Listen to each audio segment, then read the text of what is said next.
So you really thought you could come here and tell me what the f, huh? You don't get to tell me what to do up in here. That is, unless you want me to hit them skins again.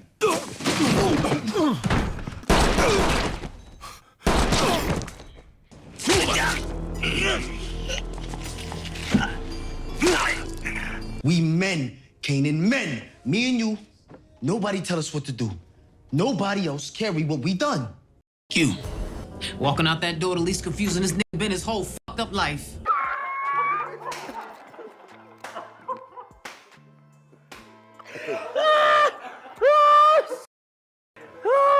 Only these old heads call me Granfield. Around the way on the block, just call me Breeze. Both of you get in the car. Please get in the car before I drop both you and him.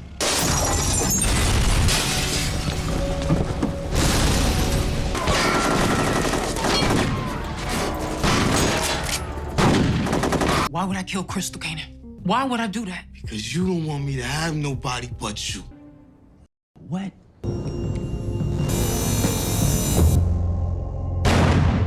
Until I see a body, Raquel is not dead. Until I see that body, Raquel is not dead. Ain't no way in hell they want me to believe Raquel is dead, bruh. Ain't no way, bruh. Ain't no way. Until I see it happen on screen, Raquel is not dead in my eyes. And even if they do say she's dead, she's not dead. I don't give a damn. Until I see that on-screen death, Raquel is not dead. And not like that, bruh. I don't even think Kanan got it in his heart to shoot his mama. I'm just being honest with y'all. I know he had the gun pointed out at his mama and all that stuff, but I don't think Kanan got it in his heart to kill his mama. That's just my opinion. But Raquel's not dead. She ain't dead. I ain't falling for it. She's not dead. I'm not falling for this cliffhanger ending. I don't care what they say. She ain't dead. I'm not falling for it. Raquel is not dead. But what's the deal with it, YouTube? What's good with y'all? What's up with everybody? I go by the name of DC, and in today's video, I'm going to be talking about Power Book 3, Raising Kanan Season 4, Episode 10, the season finale, and I'm going to be breaking down this episode for y'all and recapping Episode 10 and let y'all know how I felt about the episode overall, as well as what I disliked about the episode. But before I do that, if you're coming across my channel for the first time, and you like power content like me, hit the post bell notification button to support the channel and to get updated on all content I post on my channel. Hit the like button to help the video get recommended across the algorithm. And leave your comments and theories down below in the comment section. Do all that good stuff. I ain't about to waste that much time on this intro. I'm about to hop right into this video and break down this episode for y'all because we got a lot of stuff to talk about today. Now, overall, I enjoyed episode 10. This was a solid episode, but to me, this episode could have been better. This season finale could have been a little bit better. They left us with too many cliffhangers going into this next upcoming season, bruh.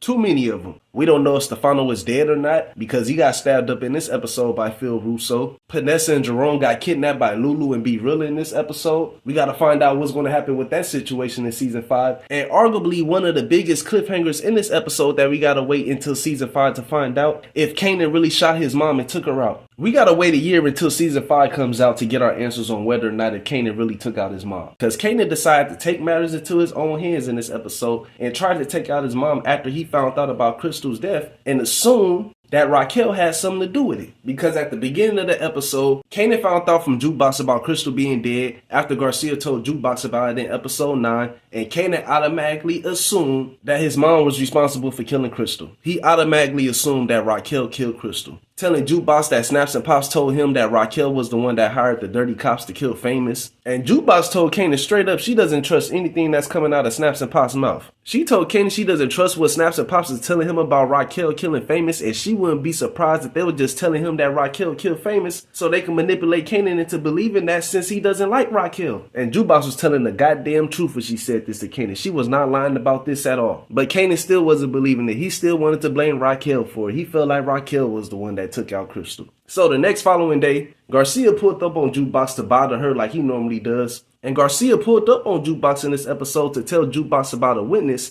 that saw a black woman leaving the same apartment unit where Crystal was murdered at. And with Jukebox seeking help from Garcia to trying to find the whereabouts to Crystal's location, he feels like Jukebox is a suspect because she's a black woman. Like, I swear, Garcia is arguably one of the most dumbest cops out of all the cops in the Power universe, bruh. I see why the feds didn't get a victory this season. I see why, because of police officers like him. Garcia is a prime example of why the feds wasn't able to put 2 and 2 together and solve any of these crimes that's been been taking place in Southside Jamaica, Queens throughout season 4. Garcia is a prime example of why the Feds been losing and they have not been able to get a victory all season long. But right after this meetup she had with Garcia, Jukebox went to go confront Raquel after Garcia told her about a black woman being spotted at the same apartment unit where Crystal was murdered at, and asked Raquel if she was the one that killed Crystal. And I just know Raquel was disappointed when Jukebox came at her with this, bruh. I just know Raquel was disappointed. But like Raquel been saying for the longest to Jukebox and Kanan, she's not responsible for killing Famous, and she didn't kill Crystal. And I genuinely feel bad for Raquel too, because the first time she actually decides to tell the truth to everybody and not lie to them about anything, nobody believes her. Nobody believes her. Like, nobody hasn't been believing anything that's been coming out Raquel's mouth throughout season 4. Well, Kanan and Unique. I can't say everybody, but Kanan and Unique, they have not been believing nothing that's been coming out of Raquel's mouth throughout season 4. And Jukebox called Raquel sloppy for this. She like, bro, you sloppy as hell for this. Like, you sloppy just like your daddy, jumping into stuff without knowing where you go land at. And Jukebox got pissed off when Raquel said this. She like, well, shit, I would rather be like my goddamn daddy than be like you. And Jukebox was low-key starting to believe that Raquel might have had something to do with Crystal's death. This conversation that Jukebox had with Rock definitely had her looking at Raquel different. She definitely was starting to believe that Raquel might have had a hand in taking out Famous and Crystal until she had a conversation with Marvin about it. And when she told Marvin about the conversation she had with Rock and how heated it got between them two after Jukebox questioned Raquel on whether or not she was the one that took out Famous and Crystal, and Marvin came to Raquel's defense in this episode and told Jukebox that Raquel didn't do it. And if she did have something to do with it, then he would have known about it. So later on in the episode, Garcia pulled up on Kanan to have a conversation with him about Crystal, and Garcia told Kanan the same thing that he told Jukebox about the witness that saw a black woman leave at the same apartment unit where Crystal was murdered at. And with Kanan being dumb and not using his head and thinking, he took it and ran with it and assumed that Raquel is the black woman that the witness was talking about. And Jukebox was trying to tell him that she doesn't think Raquel was responsible for this. She was starting to think that Raquel didn't have nothing to do with it after the conversation that she had with Marvin. But Kanan still wasn't trying to listen to anything Jukebox had to say. So at the end of the episode, Kanan went to Raquel's house to confront her about Crystal's death. And Rock told Kanan she did not have nothing to do with Crystal's death, as well as Famous for the 3rd time. Or 4th or 5th time, however times you want to count. She told Kanan again in this episode she ain't had nothing to do with taking out Famous. And telling Kanan that his mind is all over the place because he got so much built up anger towards her. And Kanan still wasn't believing anything that was coming out of his mom's mouth. He wasn't believing anything that Raquel was saying. And as Raquel closed her eyes, getting prepared to accept her fate, the screen went black and we heard a gunshot. And like I said earlier in the video, I'm not buying it that Raquel is dead. I'm not buying it. Until I see that body shows up, she's not dead. And even so, I still don't believe Raquel is dead. Like, I think this is just a way to get fans to tune into season 5 to figure out whether or not if Kanan actually shot Raquel. That's what I think they're trying to do. I do not think they're going to kill off Raquel's character. I do not see Kanan killing his mom. I don't think Kanan took out his mom. And while I'm mentioning the whole I don't think Kanan took out his mom thing, I really wish they would stop showing us the whole child kill parent, parent kill child storyline. Like, I'm getting tired of seeing that. We see this child kill parent, parent kill child storyline in each and every spinoff, bruh. We see this in each and every spinoff. I was hoping we didn't see this in this type of spinoff because this is a prequel, but I'm getting tired of seeing these child kill parent storylines, bruh. Like, I really wish they would stop doing this and just switch it up a bit because I'm getting tired of them recycling the same storyline over and over and over again. I'm always going to be a fan of the show, but I just wish they would stop using this same storyline over and over and over again. But like I said, I don't think Raquel is dead. I don't think Kanan killed his mom. And I do believe somehow, some way, Raquel will find a way to make it out of this situation alive. Now, in this episode, after many years of waiting, we finally got introduced to Breeze in this episode, and we was finally able to put a face to the character. Because in this episode, Kanan went to go visit Snaps and Pops to see if they could reach out to their police connections to look into who was responsible for taking out Crystal. And while Kanan was having a conversation with Snaps and Pops mentioned to Kanan that they heard about him meeting up with Unique, and they heard about a possible team up between them two. And Kanan told Snaps and Pops that he had a conversation with Unique about that, but he ain't giving him an answer on whether or not if they was going to work together. And Snaps and Pops was telling Kanan that they think it would be a good idea for him to work with Unique. They was telling Kanan that it would be beneficial for him and Unique to work together. as well as telling Kanan that they want a bigger cut out of the Southside Jamaica Queens side since Raquel is having issues with the Italians, and the cut that they're getting from Raquel isn't enough for them. Just basically being greedy and wanting more money and wanting to be in control of everything. And they also told Kanan about a supplier that they got on standby that's ready to go at any time that they need him. And if they bring him and Unique together, as well as connecting him to his nephew Breeze, then they can make a lot of money out of this situation if everybody comes together. So while Snaps and Pops was out in the neighborhood, Kanan pulled up on him to meet Breeze, and we saw Kanan get introduced to Breeze with the help of Snaps and Pops. We saw them two connect with each other in this episode and get acquaintance with one another. And I'm just glad that we're finally able to meet this character, bro. I'm glad we're finally able to meet Breeze. I'm glad we was able to meet Breeze, bro. I'm glad we met this character, because I ain't gonna lie. Some of these Breeze theories was getting out of hand. Some of these Breeze theories were starting to get a little bit too crazy, bruh. Not knocking anybody theories. If you felt like Unique was Breeze or if you felt like Ronnie was Breeze, hey, I ain't got nothing bad to say. But I never assumed that anybody in the Power universe that we already got acquainted to was Breeze.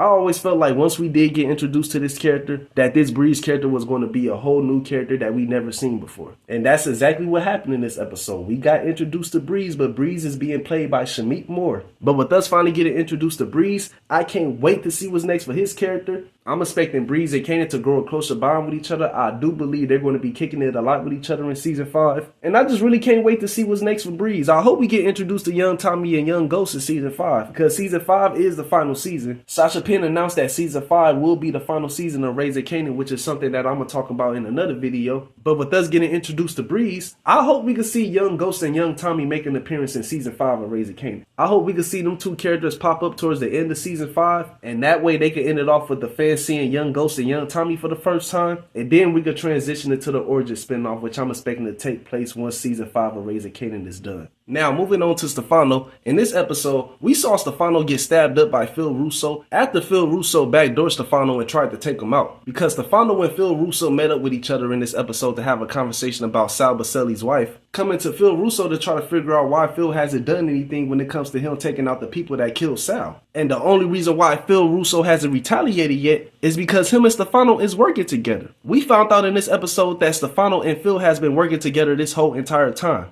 And Phil came up with the idea to get rid of Sal Baselli because he wanted to take over the #1 spot. But when he took over the #1 spot, he assumed that Sal Baselli's crew would just stand down and not want to seek retaliation against the people that took him out. But now, Sal Baselli's crew is pressuring him into getting his lick back and taking out the people that's responsible for killing Sal. And as this conversation continued, Stefano then tells Phil that he doesn't like the fact that Phil is trying to move in and do business in Queens. And maybe he should tell Sal Baselli's old crew that Phil Russo was the one that wanted Sal dead, since he's messing with his business. And Phil Russo played it off like he was going to show Stefano some love by giving him a hug and apologizing to him for moving in on his territory and it won't happen again. And the next thing you know, Phil Russo pulled the knife out of his pocket and he stabbed Stefano. But he ain't kill him though, he just stabbed him one time and he should have killed him. This could come back on him because Stefano could still be alive. They didn't confirm in this episode on whether or not if Stefano was dead. All we know is that he got stabbed and that's just that. We really don't know if he's dead or alive, but I definitely believe Stefano is still alive. So with Phil messing up and not taking out Stefano all the way, Phil decided to give Unique the green light in this episode to go after Raquel. Phil told Unique in this episode when he met up with him that he took a swing at Stefano and he missed. And now he doesn't know if Stefano is going to live or not. And if he does live, Stefano is going to seek revenge against him and he's not going to let this slide. So he decided to let Unique go after Raquel in this episode. And that's what he did. He went back to his tailor shop and got his crew together. And they hit the streets of Southside Jamaica, Queens and burned down all of the Chinese restaurants that Raquel was selling her drugs out of. And they took a shot at Marvin in this episode and tried to take him out. And I'm glad Uncle Marvin survived this season, bruh. I knew Uncle Marvin was going to survive season 4. I know a lot of people felt like Marvin was going to get taken out in season 4, but I knew Uncle Marvin wasn't going nowhere. Like, come on, y'all. This is Unc we talking about. Uncle Marvin ain't going nowhere. Now, I don't know about season 5 because that's the final season, but as of right now, Uncle Marvin ain't going nowhere. And shout out to Uncle Marvin for taking our early Tyler in this episode and getting his 10th kill in this episode. Uncle Marvin is up 10 kills on the scoreboard in season 4, bruh. Like I said in my episode 9 recap. Marvin caught 8 bodies all the way up until this episode, bruh. And with him killing Early Tyler and his homeboy, that makes 10 people that Marvin took out this season. Like, shout out to Uncle Marvin, bruh. Shout out to Uncle Marvin. Marvin caught 10 bodies this season and didn't get caught for none of them, bruh.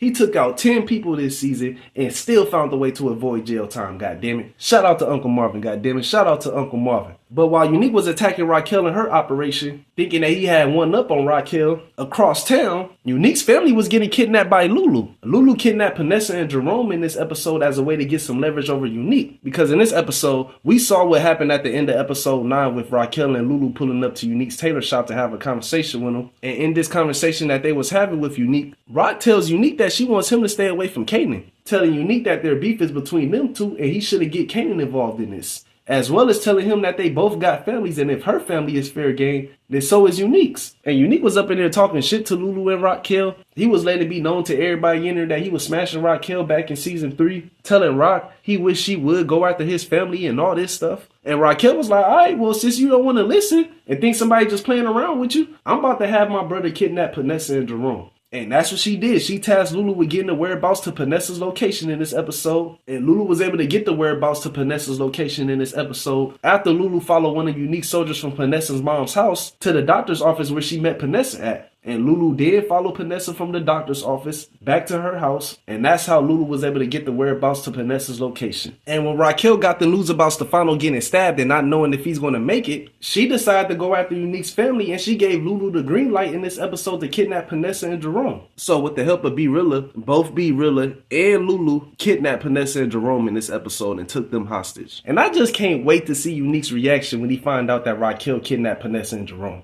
I can't wait to see that because Unique was talking a lot of shit in this episode, bruh. He was talking mad shit to Lulu and Raquel in this episode. Like, Unique was low-key acting like he was untouchable in this episode. To me, it seemed like he was acting like he couldn't be touched. And I'm glad Raquel demonstrated in this episode and showed Unique that she's not to be messed with. I'm glad she kidnapped Panessa and Jerome. I hope she don't take them out. I hope she don't do that. I don't think Raquel is going to take them out. I don't see Jerome and Panessa getting taken out in season 5, but you never know. It is the final season, but I don't think they're going to do all that. I think Panessa and Jerome is going to be good. If anything, I believe Raquel is going to use this as leverage to hold over Unique's head to get him under control. I definitely think she's going to use this as a way to control Unique. I don't see her killing Panessa and Jerome, but like I said, you never know. Season 5 is the final season, but I think Panessa and Jerome is going to be good at the end of the day when it's all said and done. I just really hate that we got to wait a whole year to figure out what's going to happen with this cliffhanger right here, as well as the rest of the cliffhangers that took place in this episode. Like I said, I enjoyed this episode. This was a solid episode, but it was too many cliffhangers in this episode, bruh.